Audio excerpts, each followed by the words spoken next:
السلام علیکم ورحمۃ اللہ وبرکاتہ. سبحان اللہ بحمدہ عدد خلقہ ورضا نفسہ وزنۃ عرشہ مداد کلماتہ. سبحان اللہ بحمدہ سبحان اللہ العظیم. پانچواں پارہ ہے سورہ النساء اور اس کی آیت نمبر ہے 130.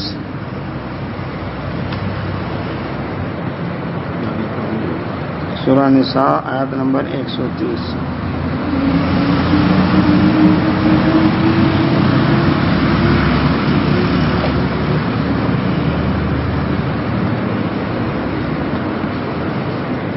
دعا پڑھ لیتے ہیں. اعوذ باللہ من الشیطان الرجیم. رب اشرح لی صدری ویسر لی امری واحلل عقدۃ من لسانی یفقہوا قولی. رب زدنی علما رب یسر ولا تعسر وتمم بالخیر وبک نستعین. اللهم صل علی محمد وعلی آل محمد كما صلیت علی ابراہیم وعلی آل ابراہیم انک حمید مجید. اللهم بارک علی محمد وعلی آل محمد كما بارکت علی ابراہیم وعلی آل ابراہیم انک حمید مجید. اعوذ باللہ من الشیطان الرجیم. اعوذ باللہ من الشیطان الرجیم. وَإِن يَتَفَرَّقَا يُغْنِ اللَّهُ كُلًّا مِّن سَعَتِهِ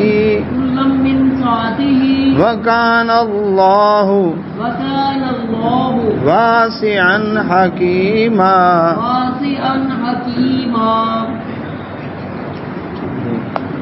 اعوذ باللہ من الشیطان. اللہ سبحانہ و تعالیٰ نے پچھلی آیت مبارکہ میں جو ارشاد فرمایا کہ کوئی عورت اگر اپنے خاوند کے اندر نشوز دیکھے، نشوز سے مراد کیا ہے؟ بد دماغی، رخ نہیں دے رہا، گھر کو آباد نہیں کرنا چاہتا، جبکہ بیوی گھر کو آباد کرنا چاہتی ہے. اب بیوی جو ہے وہ کوشش کر رہی ہے اس لیے تاکہ گھر آباد ہو جائے. تو اللہ تبارک تعالیٰ نے فرمایا کوئی حرج نہیں اگر کسی معاملے پر صلح کر لو. مثلا نان نفقے میں کمی کر دے، حق مہر کم کر دے یا معاف کر دے، اپنی باری والی رات ہبہ کر دے. مقصد ہے وصلح خیر، صلح میں بہتری ہے، گھر کو آباد رکھنا یہ بہتر ہے. لیکن عدل جو ہے اللہ تبارک نے فرمایا اگر چاہو بھی سو تو تم عدل نہیں کر سکتے. اس میں جو غیر اختیاری معاملہ ہے دل کی محبت والا، لیکن ظاہری طور پر بیوی، 2 بیویاں ہیں، 4 بیویاں ہیں، تو ان کے درمیان نان نفقہ، رہائش، خوراک، علاج، معالجہ، لباس، اسی طرح سے گھمانا پھرانا، ٹائم دینا، وہ ان کے ساتھ برابر چلے گا. لیکن اس میں اگر وہ ایک بیوی وہ کمی کرتی ہے تاکہ میرا گھر آباد رہے، مجھے یہ چھوڑ نہ دے، تو اللہ تعالیٰ نے فرمایا اس میں کوئی حرج نہیں. پچھلے سبق میں اس کی وضاحت ہوئی تھی. لیکن دوسری کو لٹکتا ہوا نہ چھوڑے کہ وہ بیچاری ترس رہی ہے اس کے لیے. اس کے باوجود 130 نمبر ہے وَإِن يَتَفَرَّقَا، اگر دونوں میں جدائی ہو جائے. بڑی کوشش کی ہے صلح کی لیکن کام نہیں ہو رہا، اب کیا کیا جائے؟ فرمایا اگر ہو گئی ان میں جدائی. کیوں؟ بعض اوقات جدائی بہتر ہوتی ہے. آپس کے اندر اتنی نفرتیں پھیل جاتی ہیں. اب باقی مذاہب جتنے بھی ہیں ان میں طلاق نہیں ہے، ان میں طلاق نہیں ہے. یہودیوں میں طلاق کی کثرت ہے، عیسائیوں میں طلاق ہے نہیں. کیتھولک کلیسا میں نہیں، پروٹسٹنٹ کلیسا نے طلاق کا حق استعمال کیا لیکن عورت کو بھی اختیار دے دیا. تو طلاقوں کی سب سے زیادہ عورتیں طلاق دے رہی ہیں مردوں کو. یعنی اسلام میں کیا ہے؟ مرد کو طلاق کا اختیار دیا تو عورت کو خلا کا اختیار دیا کہ پرے پنچایت کے اندر، عدالت میں، فیملی کورٹ میں آ کر وہ کہہ دے کہ خاوند کے ساتھ میرا گزارا نہیں، اب وہ عدالت پنچایت کوشش کرے گی، دیکھے گی اس کے خاوند کو بلا کر کے مسئلہ کیا ہے، جی خرچہ نہیں دیتا، مار پیٹ کرتا ہے، جی فزیکلی پرابلم ہے اس کے اندر، جی کیا وجہ ہے، کیوں کوشش کرے صلح کی، نہیں ہے تو پھر بجائے اس کے کہ ساری زندگی انگاروں پر لوٹتے رہیں، نفرتیں ہوتی رہیں، سر پٹول ہوتے، اللہ تعالیٰ نے فرمایا ٹھیک ہے اگر جدا ہوتے ہیں تو کوئی بات نہیں، وَإِن يَتَفَرَّقَا اگر دونوں جدا ہو جائیں، یغن اللہ تبارک و تعالی اللہ غنی کر دے گا کلن ہر ایک کو من سعتی اپنے وسعت کے مطابق۔ اللہ تبارک و تعالی اس عورت کو جو گھر بسانا چاہتی ہے اور خاوند گھر آباد نہیں کرنا چاہتا، جدائی ہو گئی ہے، اللہ تبارک و تعالی یہ ہو سکتا ہے اس عورت کو کوئی اور اچھا خاوند دے دے، وہاں ان کا گزارا ہو جائے، اور یہ بھی ہو سکتا ہے کہ اس مرد کو جو گزارا کرنا چاہتا تھا لیکن بیوی نہیں گزارا کرنے دے رہی، اس مرد کو اللہ تعالیٰ جدائی کے بعد اور بیوی دے دے جو اس سے زیادہ بہتر، اور ایسے ہوئے بھی ہیں کہ ان کی آپس میں نہیں بنی لیکن عورت کی کہیں اور شادی ادھر اس کی بن گئی، مرد کی اور شادی اس کی وہاں پر بن گئی، پرانے مسائل ختم ہو گئے نا، پھر نئی جگہ تھی، نئی جگہ میں وہ تجربوں کے ساتھ اب وہ اللہ کی مدد کے ساتھ وہ بہتر جو ہے نا وہ وقت گزارنے کی کوشش کرتے ہیں۔ تو اللہ تبارک و تعالیٰ نے فرمایا یہ نہ سمجھے مرد کہ میں نے اگر عورت کو چھوڑ دیا تو یہ اللہ اکبر یہ تو کیا ہوگی، میرے دینے کی وجہ سے یہ پل رہی ہے ورنہ تو رول جائے گی، فرمایا نہ، اللہ غنی کر دے گا اس کو۔ اور عورت بھی یہ نہ سمجھے کہ میں نے گھر سنبھالا ہوا ہے ورنہ اس مرد کو پوچھے گا کوئی نہیں، اللہ اس کو اور بیوی دے گا، غنی کر دے گا، یہ کس کے اختیار میں ہے، وکان اللہ، اور ہے اللہ تعالیٰ واسعاً بڑی وسعت والا، حکیمہ حکمت والا ہے، اللہ اکبر۔ کوئی ایک دوسرے کو نہ کھلا سکتا ہے نہ ہی کوئی ایک دوسرے کا محتاج ہے، سب کس کے محتاج ہیں، اللہ تعالیٰ کے محتاج ہیں۔ وللہ، اور اللہ ہی کا ہے، ما جو فی السماوات آسمانوں میں ہے، وما اور جو کوئی فی الارض زمین میں ہے۔ دیکھو اللہ کیسے وسعت دے گا، اس لیے کہ آسمان زمین میں جو کچھ ہے سب کچھ کا مالک اللہ تعالیٰ، جب سب کچھ کا مالک وہ ہے تو اللہ تعالیٰ اور کئی اسباب پیدا کر دے گا اس کے لیے۔ وَلَقَدْ اور تحقیق البتہ وَصَّيْنَا ہم نے نصیحت کی الذین ان لوگوں کو اوتوا الکتاب جن کو کتاب دی گئی من قبلکم تم سے پہلے، یہود و نصارہ، ان کو بھی ہم نے نصیحت کی، وَإِيَّاكُمْ اور تمہیں بھی کرتے ہیں، کس بات کی، ان یہ کہ اتقوا اللہ، اللہ سے ڈرتے رہو۔ تقوی بنیاد ہے توحید کے عقیدے کے بعد، تقوی بنیاد ہے اسلام کی، اللہ کا ڈر ہوگا تو سارے کام سیدھے ہوں گے، جو اللہ کا ڈر نہیں تو سارے کام بگڑ جائیں گے۔ ہر معاملے میں تقوی ہے، معاملات میں، لین دین میں، اسی طرح سے نماز، روزہ، زکوٰۃ، حج، کس لیے ہے، یہ تقوی پیدا ہو جائے، اللہ کا ڈر پیدا ہو جائے۔ اچھا، دنیا میں جس چیز سے ہم ڈرتے ہیں اسے دور بھاگتے ہیں، یہ بڑا خونخوار درندہ ہے، اس سے دور رہو، یہ آدمی بڑا ظالم، ہاتھ چھوٹ، منہ پھٹ، گولی کی زبان سے بات کرنے والے، اس سے دور رہو، اور یہ بجلی کی تار ننگی پڑی ہے، اس سے دور رہو، کرنٹ نہ لگ جائے، جس سے ڈرتے ہیں اسے دور بھاگتے ہیں۔ اللہ وہ ذات ہے اس سے جو جتنا ڈرتا ہے اس کے قریب ہوتا ہے، تقوی ایسی چیز ہے۔ اچھا، تو تقوی سے مراد کیا ہے، اللہ اکبر، کہ مومن کا سب سے بڑھ کر محبوب اللہ تعالیٰ ہے۔ دنیا میں کوئی بھی شخص اپنے محبوب کی ناراضگی کو برداشت نہیں کرتا کہ میرا محبوب مجھ سے ناراض ہو جائے، دنیاوی اعتبار سے یا دینی اعتبار سے کوئی پسند نہیں کرتا، بلکہ محبوب کے لیے قربانیاں دیتے ہیں۔ مومن کا جب سب سے بڑھ کر محبوب اللہ تعالیٰ ہے تو مومن اپنے رب کو ناراض نہیں کرنا پسند کرتا، کیوں کہ میرا رب کیا کہے گا، اچھا یہ بھی ایسا نکلا تو مجھے تو شرم اور حیا آتی ہے کہ میں رب کو کیا منہ دکھاؤں گا۔ تو وَلِمَنْ خَافَ مَقَامَ رَبِّهِ جَنَّتَانِ، جو رب کے سامنے کھڑے ہونے سے ڈر گیا، اللہ تعالیٰ فرماتے ہیں اس کے لیے 2 جنتیں ہیں۔ وعلیکم السلام۔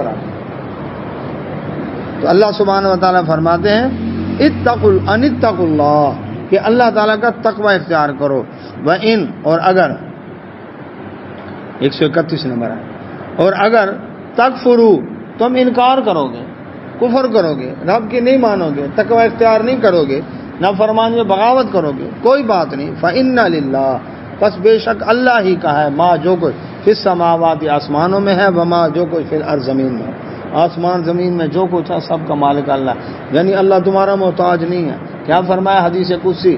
اللہ کے نبی صلی اللہ علیہ وسلم فرمایا، اللہ تعالیٰ فرماتے ہیں جتنے انسان روئے زمین پر پیدا ہو کر فوت ہو گئے، جتنے جنات پیدا ہو کر فوت ہو گئے، جتنے اس پر روئے زمین پر انسان جنات موجود ہیں، جتنے قیامت تک انسان جنات پیدا ہوں گے، ان سب کا دل ایک بدبخت شخص کے دل کی طرح ہو جائے، یعنی سارے کافر ہو جائیں، اللہ تعالیٰ کی سلطنت میں ذرا برابر کمی نہیں کر سکتے۔ اور جتنے انسان جنات گزر گئے پیدا ہوں گے اور جو موجود ہیں، ان سب کا دل ایک متقی شخص کے دل کی طرح ہو جائے، ان کا مومن ہو جانا اللہ کی سلطنت کو اضافہ نہیں کرے گا۔ اللہ کو کوئی رب مانے تب بھی رب ہے، نہ مانے تو بھی وہ رب ہے۔ تو اس نے کیا فرمایا؟ اگر تم کفر کرو گے کر لو، رب کا کیا نقصان ہے؟ فَإِنَّ لِلَّهِ مَا فِي السَّمَاوَاتِ وَمَا فِي الْأَرْضِ، آسمان زمین میں جو کچھ ہے سب کچھ کا مالک اللہ ہے۔ وَكَانَ اللَّهُ، اور ہے اللہ تعالیٰ غنیًّا، بے پرواہ، حمیدہ، تعریف والا۔ ہاں جی، اللہ تعالیٰ کے لیے جب غنی کا لفظ آتا ہے اس سے مراد کیا ہے؟ کہ اللہ تبارک و تعالیٰ محتاج نہیں ہے، اللہ تعالیٰ محتاج نہیں ہے۔ دنیا میں کوئی بھی ہو، پیر مریدوں کا محتاج ہے، مرید نہ ہو پیر، اللہ اکبر، کو پوچھے کون؟ کوئی نہیں پوچھے گا اس کو۔ تو اللہ سبحانہ و تعالیٰ فرماتے ہیں اللہ اکبر، میں تو ہوں ہی تعریف والا، کوئی میری تعریف کرے یا نہ کرے وہ ہے ہی قابل تعریف۔ وللہ 132 نمبر ہے سورہ نساء، وللہ، اللہ ہی کے لیے ہے، ما جو کچھ فی السماوات آسمانوں میں ہے، وما اور جو کچھ فی الارض زمین میں ہے، آسمان زمین میں جو کچھ ہے، یعنی بار بار یہ دہرایا جا رہا ہے کہ ذہن میں رکھو یہ بات، یہ بھولنا نہیں ہے کہ آسمان زمین کی ہر چیز کا مالک کون ہے؟ اللہ تعالیٰ۔ تم مالک نہیں، ہم اپنی جان کے مالک نہیں ہیں، مالک اختیار میں ہے اپنے اللہ۔ تو اللہ تعالیٰ فرماتے ہیں وکفا، اور کافی ہے، باللہ اللہ تعالیٰ وکیلا، نگران، اللہ تعالیٰ نگرانی کے لیے کافی ہے، وہ ہمارا ایک لمحے کو چیک کر رہا ہے۔ فرمایا خبردار، ان یشاء، اگر وہ چاہے، اتنا طاقت والا ہے، اگر وہ چاہے، یذہبکم، تمہیں لے جائے، تباہ کر دے، برباد کر دے، ایھا الناس، اے لوگو، یعنی نہ وہ تمہارے ٹیکنالوجی کو دیکھے گا، نہ افرادی قوت کو، نہ تمہارے اللہ اکبر صلاحیتوں کو، وہ چاہے تو لمحوں کے اندر اے انسانوں تمہیں تباہ و برباد کر دے۔ اے اللہ پھر تیری زمین کو کون آباد کرے گا؟ فرمایا ویاتی، اور لے آئے بھی آخرین، دوسرے لوگوں کو لے آئے، دوسرے آ جائیں جو تم سے زیادہ فرما بردار ہو۔ قادر ہے اللہ تعالیٰ اس بات کے اوپر، اس لیے فرمایا وکان اللہ، اور ہے اللہ تعالیٰ علی ذالک، اس کام پر، یعنی تمہیں تباہ و برباد کرنے پر قدیرہ، قدرت رکھتا ہے، طاقت رکھتا ہے، ایک لمحے کے اندر برباد کرنا۔ دیکھیں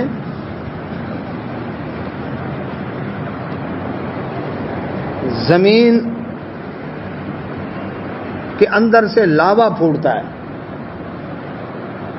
آتش فشاں پہاڑ پھٹتے ہیں، اور لاوا کیا ہے؟ پتھر پگھلے ہوئے پانی کی طرح آگ بن کر زمین کے پیڑ سے نکلتے ہیں۔ اب اس کا کیا مطلب ہے؟ اس کا مطلب ہے زمین کے پیڑ کے اندر، وعلیکم السلام، زمین کے پیڑ کے اندر، جزاک اللہ، زمین کے پیڑ کے اندر کیا ہے؟ آگ۔ تو بارود کے ڈھیر پر بیٹھے ہیں اس وقت ہم، اور اللہ تبارک و تعالیٰ حکم دے تو لمحوں کے اندر کیا ہوگا؟ اللہ اکبر، یہ تباہی بربادی پھیر جائے گی۔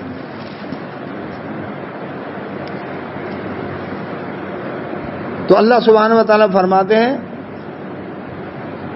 وکان اللہ، اور ہے اللہ تعالیٰ علی ذالک، اس کام کے اوپر قدیرہ، قدرت رکھنے والا ہے۔ من کانا، اب جو شخص یریدو، چاہتا ہے، ثواب دنیا، دنیا کا بدلہ، کہ میری دنیا بن جائے، فرمایا فعند اللہ، اللہ کے پاس ثواب الدنیا، دنیا کا بدلہ بھی ہے، والآخرہ، اور آخرت کا بدلہ بھی ہے۔ یعنی تم دنیا چاہتے ہو، دنیا میں اقتدار مل جائے، اختیار مل جائے، صلاحیتیں مل جائیں، دنیا کا مال و دولت مل جائے، عیش و آرام مل جائے، دنیا میں یہ مل جائے، دنیا میں یہ مل جائے، فرمایا تم صرف دنیا چاہتے ہو، اللہ تو آخرت بھی دینے کو تیار ہے۔ یہ تو اپنے ظرف کی بات ہے کہ کوئی شخص سمندر سے 2 بوند پانی مانگے، جبکہ سمندر تو پورا اپنا آپ دینے کو تیار ہے۔ یہ تو تمہارے ظرف کی بات ہے، جھولی ہی میری تنگ ہے، اس کے ہاں تو کمی نہیں۔ یہ نہ دیکھ کہ میں مانگ کیا رہا ہوں، یہ دیکھ مانگ کس سے رہا ہوں، اس کے ہاں کمی ہے، تو پھر جب اس کے ہاں کمی ہے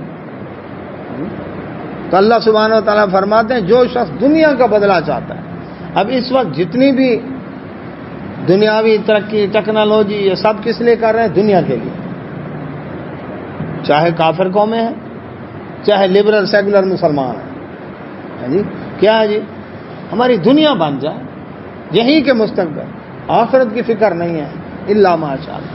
تو اللہ سبحانہ تعالیٰ فرماتے ہیں میں تو آخرت دینے کو تیار ہوں، تم صرف دنیا مانگتے ہو، میں تو آخرت بھی دینے کو تیار ہوں۔ تو جب رب ذوالجلال اتنا کو دینے کو تیار ہے، اب تمہارا اپنا ظرف ہے، کیا لیتے؟ فرمایا وکان اللہ، اور ہے اللہ تعالیٰ سمیعاً سننے والا، بصیرہ دیکھنے والا، وہ سن بھی رہا ہے تمہاری باتوں کو، دیکھ بھی رہا ہے تمہارے اعمال کو۔ تو اللہ تبارک و تعالیٰ فرماتے ہیں اس لیے کیا ہے؟ بنیاد ہے تقوی، تقوی اختیار کرو، دنیا بھی اچھی ہو جائے گی، آخرت بھی اچھی ہو جائے گی۔ اور جو اللہ سے ڈرتا ہے نماز چھوڑے گا، جو رب سے ڈرتا ہو روزے چھوڑے گا فرض، زکوٰۃ میں ڈنڈی مارے گا، جو اللہ سے ڈرتی ہو عورت بے پردہ ہوگی، جو اللہ سے ڈرتا ہو وہ لین دین میں دھوکہ بازی کرے گا۔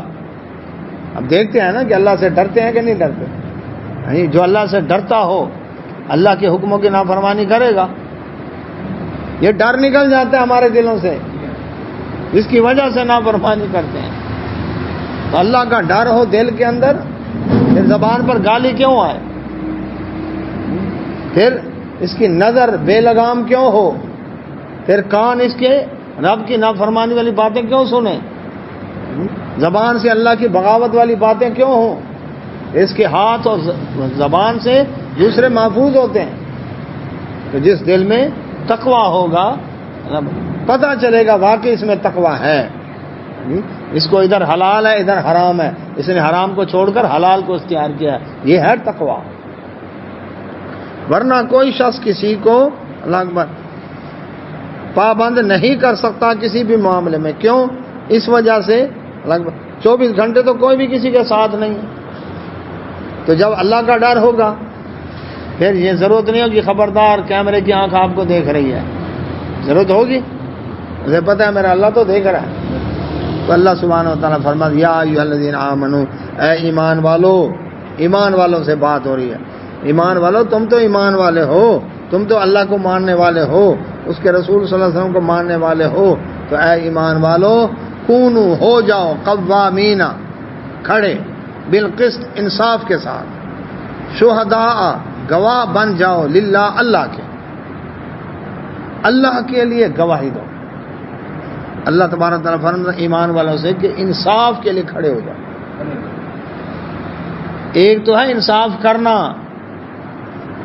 تو اس کے لیے لفظ کافی تھا کونو بالقسط، انصاف والے بن جاؤ، لیکن یہ جو قوامین کہا کھڑے ہو جاؤ، انصاف کا علم لے کر کھڑے جاؤ، خود بھی عدل و انصاف کرو اور انصاف کا نظام قائم کرو، عدل و انصاف اللہ اکبر کے علم بردار بن جاؤ، اس کی دعوت دو، اس کو اللہ نافذ کرنے کی کوشش کرو۔ تو قوامین بالقسط، انصاف، تو پہلے خود تو عمل کرو، اب عمل خود کیا نہیں، کافر کو گرا دیا، خنجر گردن پہ رکھ دیا، کلمہ پڑھ ورنہ بھی تیری گردن اتارتا ہوں، وہ کہتا ہے اچھا پڑھا کلمہ، کہتا ہے آتا تو مجھے بھی نہیں ہے، تو پھر خود کلمہ آتا نہیں اور دوسرے کو، خود نماز پڑھے نہ دوسرے کو کہہ سکتا ہے نماز پڑھ، اس لیے قوامین بالقسط، سب سے پہلے خود انصاف کرو، عدل و انصاف، اور عدل و انصاف کا جھنڈا لے کر کھڑے ہو جاؤ، پھر اس کو پھیلاؤ۔ وعلیکم السلام ورحمۃ اللہ۔ تو اب اللہ سبحانہ و تعالیٰ کیا فرماتے ہیں؟ اللہ اکبر، شہداء للہ، گواہی دو اللہ کے لیے، رسول ولو علی انفسکم، اگرچہ وہ گواہی تمہارے اپنے خلاف کیوں نہ ہو، اویل والدین، چاہے والدین کے خلاف کیوں نہ ہو، والاقربین، چاہے رشتہ داروں کے خلاف کیوں نہ ہو، تم نے اللہ کے لیے گواہی دینی۔ گواہ رسول اللہ صلی اللہ علیہ وسلم فرمایا بہترین گواہ وہ ہے جو پوچھے بغیر گواہی دے دے کہ میں نے یہ دیکھا ہے، میں نے یہ سنا ہے، خود بخود گواہی دے، کیونکہ ڈھونڈتے کہاں پر؟ صحابی پوچھتے ہیں اللہ کے نبی صلی اللہ علیہ وسلم بڑے گناہ کون سے ہیں؟ فرمایا اللہ کے ساتھ شرک کرنا، والدین کی نافرمانی کرنا، جھوٹ بولنا اور جھوٹی گواہی دینا۔ پھر آپ صلی اللہ علیہ وسلم بار بار یہ فرما رہے تھے، جھوٹ بولنا جھوٹی گواہی دینا، جھوٹ بولنا جھوٹی گواہی دینا، جھوٹ بولنا جھوٹی گواہی۔ صحابی کہتے ہیں میں نے کہا پتہ نہیں رسول اللہ صلی اللہ علیہ وسلم اب کب اللہ اکبر خاموش ہوں گے، اس بار کو اتنا رپیٹ کر رہے تھے۔ جھوٹی گواہی، اللہ اکبر، یہاں بک جاتے ہیں، قسمیں کھا جاتے ہیں، لیکن یہ کبیرہ گناہوں میں سے گناہ، کیونکہ دوسرے کا مسئلہ ہے۔ قاضی نے تو گواہوں کو دیکھنا ہے، وہ دل کے راز تو نہیں جانتا۔ اب اسلام کا جو عدل کا نظام ہے اس کو خراب کر رہا ہے یہ جھوٹا گواہ۔ اس نے فرمایا ایمان والو تم تو حق سچ کے علم بردار ہو، تمہارا کام جھوٹی گواہیاں دینا نہیں ہے، تم کیا کرو؟ اللہ تبارک تعالیٰ فرماتے ہیں تم اللہ کے لیے گواہی دو، اور چاہے وہ گواہی تمہارے اپنے خلاف کیوں نہ جا رہی ہو، چاہے تمہارے اپنے خلاف کیوں نہ جا رہی ہو۔ ہاں جی آپ نے یہ کام کیا ہے، اب اگر چھپا جاتا ہے عدل تو نہیں ہوگا نا پھر، ہاں جی میں نے کیا، مجھ سے غلطی ہو گئی۔ صحابہ کرام اجمعین میں یہی اللہ تبارک و تعالیٰ کے حکم سے صلاحیت پیدا ہو گئی تھی۔ ایک عورت آئی اللہ کے نبی صلی اللہ علیہ وسلم خدمت میں، مجھ سے زنا سرزد ہو گیا۔ اب دیکھیں کوئی پکڑنے والا نہیں تھا اس کو، خود آئی ہے، کوئی دیکھنے والا نہیں تھا۔ اس نے کہا کہ اللہ تعالیٰ تو دیکھ رہا ہے، خود گواہی اپنی دے، اللہ تعالیٰ تو دیکھ رہا ہے۔ دنیا میں سنسار کی سزا مل جائے گی نا شادی شدہ، لیکن قیامت والے دن جہنم کی آگ مجھ سے برداشت نہیں ہوتی، یہاں کی سزا پالو وہاں سے بچ جاؤ۔ آ گئی، رسول اللہ صلی اللہ علیہ وسلم نے فرمایا تو نے جرم کیا ہے، تیرے پیٹ میں جو بچہ ہے اس کا تو قصور نہیں، جا اس کی ولادت کے بعد آنا۔ چلی گئی، کہیں نہیں ملتا کہ آپ نے اس کا نام لکھ لیا ہو، بندہ ساتھ بھیجے اس کا گھر دیکھ کے آؤ، بھاگ نہ جائے کہیں، نہ آتی۔ چلو پہلی دفعہ جذبہ آ گیا تھا، دوسری دفعہ نہ آتی، لیکن نہیں، بچے کی ولادت کے بعد آئی، اللہ کے نبی صلی اللہ علیہ وسلم بچہ پیدا ہو گیا ہے، اب مجھے پاک کیجئے۔ رسول اللہ صلی اللہ علیہ وسلم فرمایا بچہ ماں کے دودھ کا محتاج ہوتا ہے، دودھ پلا کر آنا۔ اب گئی 2 سال دودھ پلانا، پلا کے آئی، روٹی کا ٹکڑا اس کے ہاتھ میں تھما کر لائی، یہ روٹی کھا لیتا ہے، میرا محتاج نہیں اب۔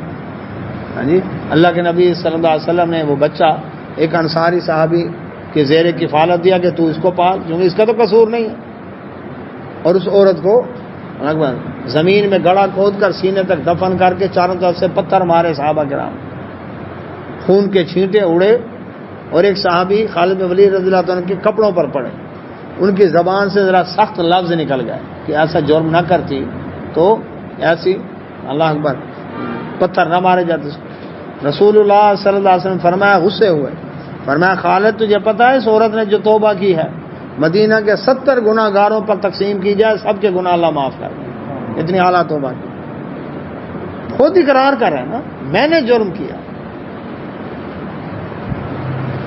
اللہ تبارک و تعالیٰ فرماتے ہیں چاہے رشتے والدین کے خلاف جا رہی ہو، اب یہ نہیں کہ میرے والدین ہیں چونکہ لہذا میں نے ان کو بچانا، تم نے حق سچ کی گواہی دینی جو ہے۔ اب الاقربین چاہے رشتہ داروں کے خلاف جا رہی ہے، جماعتی ساتھی ہیں، میرا دوست ہے، میرے یار ہے، ہمسایہ ہے، رشتہ دار ہے، تم حق سچ کی گواہی دو۔ فرمایا ان یکن اگر ہو غنیًا وہ مالدار، او فقیرن یا غریب، فاللہ اللہ تعالیٰ اولا بہما اللہ تعالیٰ ان کا زیادہ خیر خواہ ہے۔ بتا دیا کہ اگر یہ بھی نہیں دیکھنا میرے خلاف جا رہی ہے، والدین کے خلاف جا رہی ہے، رشتہ داروں کے خلاف جا رہی ہے، گواہی تم حق سچ کی دو۔ یہ بھی نہیں دیکھنا جس کے خلاف گواہی دے رہا ہوں یا یہ امیر آدمی ہے، صاحب حیثیت ہے، ہاں جی اب یہ مروا نہ دے، اٹھا نہ لے، ہاں جی کل کو میرے ساتھ مالی تعاون کرتا تھا، چلو میں لا لحاظ کر جاؤں، فرمایا نہ، اگر وہ امیر ہے تم حق سچ کی گواہی دو اس کے خلاف، اور اگر غریب ہے بیچارہ، ہے یہ بیچارہ، ہاں جی غریب آدمی ہے، بال بچے دار ہے، نہ تم حق سچ کی گواہی دو.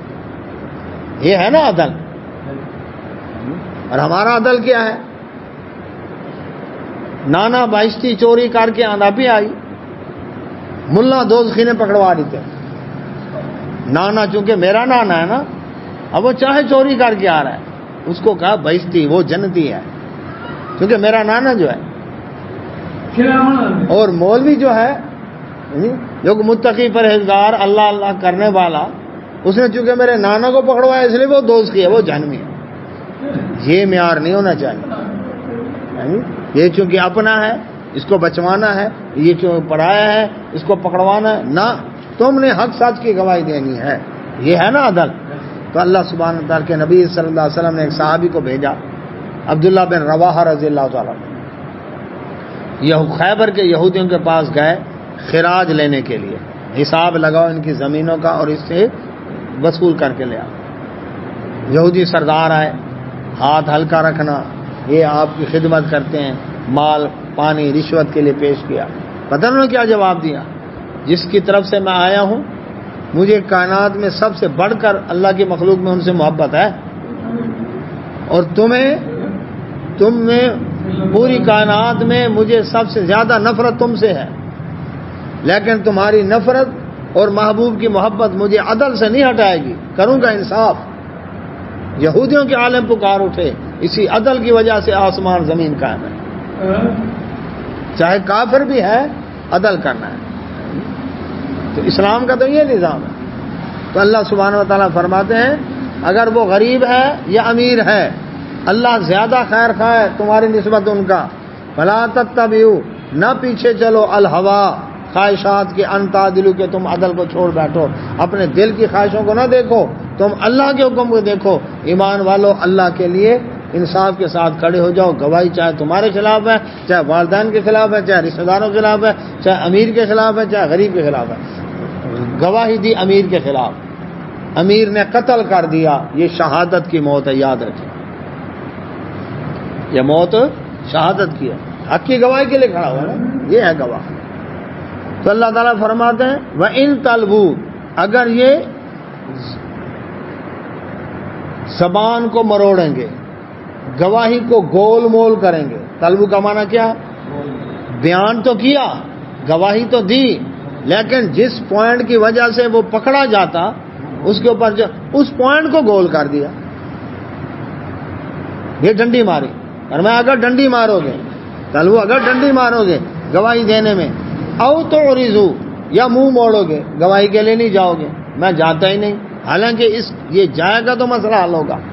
تو اللہ تعالیٰ فرماتا ہے فإن اللہ، بے شک اللہ تعالیٰ، کان ہے بما تعملون، جو تم عمل کرتے ہو، خبیرہ، اس سے خبردار ہے. یہ خیال کرنا، اللہ تعالیٰ تمہارے عملوں سے خبردار ہے.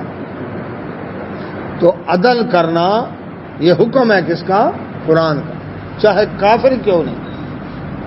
اور یہ ایک امتیاز تھا اسلامی عدالت کا.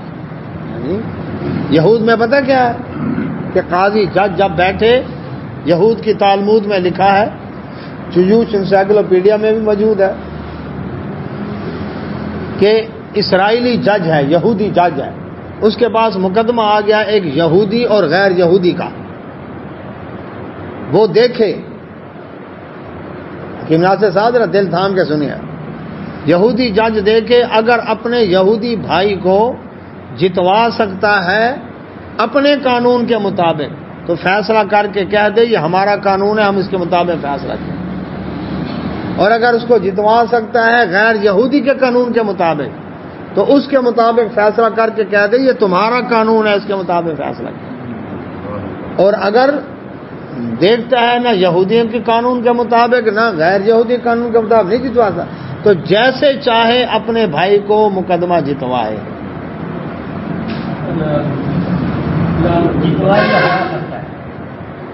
دوسرے کو ہروائے گا نا، اپنے کو تو جتوائے گا، اپنے یہودی بھائی کو جتوائے. یہ ہم کہتے ہیں عالمی عدالت انصاف میں جاؤ جی، انڈیا کے خلاف وہاں پر انصاف ہوگا؟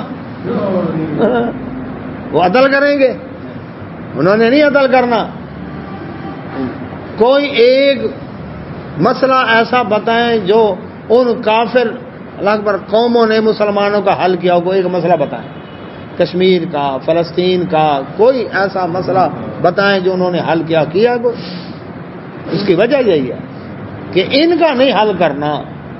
اپنا مسئلہ انڈونیشیا کو ٹکڑے کر کے اللہ اکبر انہوں نے راتوں رات وہ اسٹیٹ تیار کر دی. مشرقی تیمور دیر نہیں لگائی، سوڈان کے ٹکڑے کر کے آدھا سوڈان عیسائیوں کو دے دیا، دیر نہیں لگائی. لیکن مسلمانوں کا مسئلہ کبھی بھی حل نہیں کریں. ٹھیک ہے جی، وہ تو حل ہو گیا کشمیر کا. وہ کیسے حل کیا کشمیر کا کہ جو مقبوضہ کشمیر ہے وہ ہندوؤں کا اور جو آزاد کشمیر ہے پاکستان کا. اب اس نے فوج بھیج کر اس نے کیا دیا کہ یہ جو کشمیر ہے مقبوضہ کشمیر یہ ہمارا متنازع علاقہ نہیں ہے، یہ ہمارا انڈیا کا حصہ ہے. مسئلہ حل ہو گیا. 4 دن پہلے امریکی سفیر ہمارے کشمیر میں گیا، انہوں نے صوبہ قرار دیا کہ پاکستان کا یہ صوبہ ہے اور وہ انڈیا کا صوبہ. ادھر تم ادھر ہم، اسی پر ہی بنگلہ دیش بنا تھا کہ ادھر تم ادھر ہم. ہاں وہ بنگلہ دیش بھی اسی لیے بنا. تو یہ بندر بانٹ ہو گئی ہے. تو اس لیے کیا ہے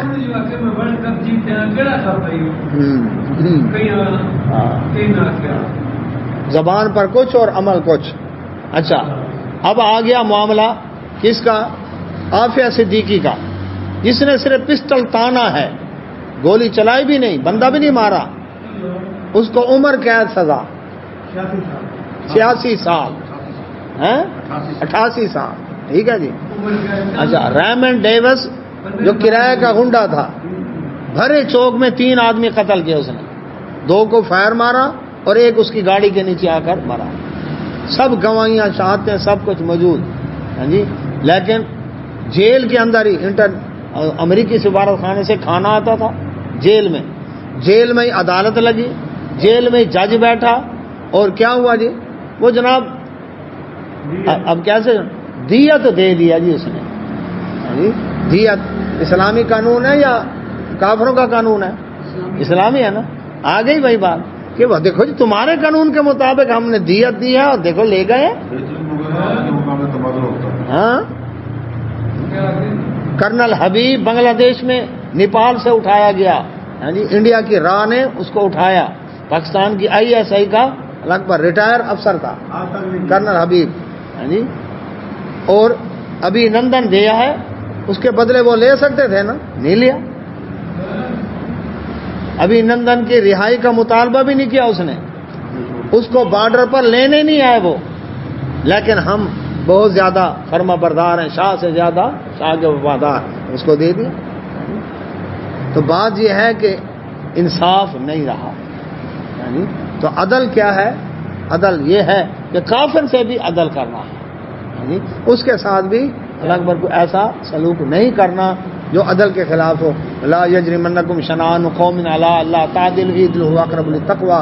تمہیں کسی قوم کی دشمنی اس پر آمادہ نہ کر دے کہ تم عدل نہ کرو. نہیں، عدل کرو، یہ تقوی کے زیادہ قریب ہے. اور غیر مسلموں کو اسلامی عدالت میں عدل ملتا تھا، ان کو اپنی عدالتوں میں عدل نہیں ملتا تھا. یہ ایک اسلام کا امتیاز ہے. اس کی وجہ یہ ہے کہ اللہ کا حکم ہے کہ تم عدل و انصاف کرو. میں نے سیدنا علی رضی اللہ عنہ قاضی شرح کے پاس بیٹھے تھے. قاضی شرح چیف جسٹس تھے کوفہ کے اندر. سیدنا علی رضی اللہ عنہ کا دور خلافت تھا. علی رضی اللہ عنہ بیٹھے، ایک یہودی آیا. اس نے یہودی نے آ کر علی رضی اللہ عنہ کے اوپر مقدمہ کیا کہ میرا ان کے ساتھ جھگڑا ہے. علی رضی اللہ عنہ کٹہرے میں آ گئے. قاضی شرح نے فیصلہ کیا. فیصلے کے دوران یہ جو ساری جرح ہوئی، بحث ہوئی، اس میں علی رضی اللہ عنہ بے قصور تھے. انہوں نے علی رضی اللہ عنہ کو بری کر دیا. یہودی چلا گیا. بھئی تم جھوٹے ہو اس معاملے میں. اچھا، جب وہ یہودی چلا گیا تو علی رضی اللہ عنہ نے ڈانٹا کس کو؟ قاضی شرح کو، چیف جسٹس کو. فرمایا تو اسلام کی عدالت کو بدنام کرنا چاہتا ہے. انہوں نے کہا جی وہ کیسے؟ تم جب یہودی کو پکار رہے تھے تو نام لے کر پکار رہے تھے، مجھے پکار رہے تھے تو کنیت کے ساتھ پکار رہے تھے. کنیا سے پکارنا عزت سمجھا جاتا ہے. یا تو اس کو بھی کنیا سے پکارتا، مجھے بھی کنیا سے پکارتا، یا اس کو نام سے پکارتا تو مجھے بھی نام لے کر پکارتا. یہ تم نے مجھے ایک استثناء دے کر یہ اسلام پر ظلم کیا ہے. آئندہ اگر تم نے ایسی حرکت کی تو اس عہدے سے ہٹا دوں گا. ابو الحسن